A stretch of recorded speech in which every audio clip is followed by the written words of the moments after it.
Confession. When I first read programming language, my brain short-circuited. I was a certified coding language idiot. Then someone told me to learn Python. My first question, do I need a snake handling license?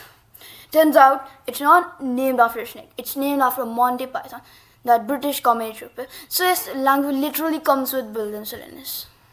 Python was created in the early 90s by Guru van Rossum. And get this, he did it because he was bored. Most of us watch videos when you're bored. Guru invented a programming language. Level of boredom legendary. Lucky for us, his boredom project turned into one of the most useful tools on the internet.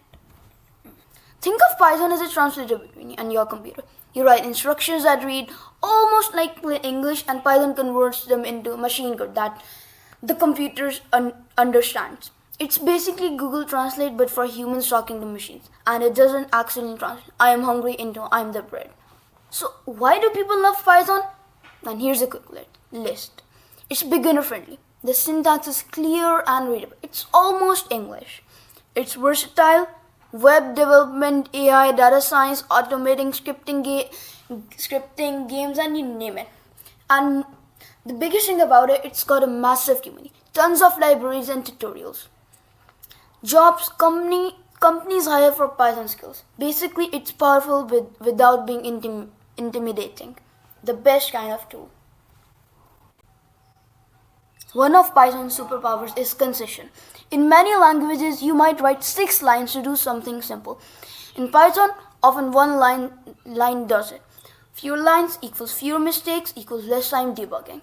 It's like choosing a fast food shortcut that somehow tastes better and costs less. Okay, maybe not exactly, but you get the idea. Here's the proof. Left side, long verbose, it's permanent trauma. Right side, one clean Python line doing the same job.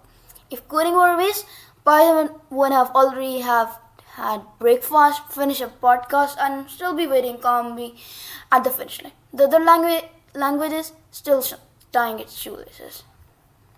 Where is Python actually used? Everywhere. Real examples, Netflix uses it to build recommendation systems that you might also like. Magic. NASA uses Python for scientific computing and automation. And yes, obviously rockets. Google uses it in many tools and systems. Instagram and many startups use Python for backend services. So whether it's recommending shows, helping study space data, or running social apps, Python quietly works behind the scenes. So the question is, why should you learn Python? Short answer, because it gives the options. It is easy to start with, useful across industries, and well supported by tutorials and libraries. Want to build a website? Python can do it. Want to analyze data, try machine learning? Python's there. Want to automate your boring job? Yep, Python again. One language, lots of doors. Okay, the money part. Python skills lead to real job opportunities, software developer, data analyst, scientist, MLG, automation, and much more. You just name it. Companies pay for people who can solve problems and ship results. Python is one of the fastest way to get to that point. Not an overnight lottery ticket, but a reliable career path that can pay very well. Just see multi-billionaires like Elon Musk, Mark Zuckerberg, they all know coding. Will learning code sometimes make your brain hurt? Absolutely. There will be bugs that feel personal and moment you stare at the screen. What did I even write? But Python makes that learning curve a lot gentler. Stick with it, practice small projects, and soon you will grow from my brain hurts to my code works, which is the sweetest feeling for any coder. So pick a small project, write 1 line today, and build from them. You got this.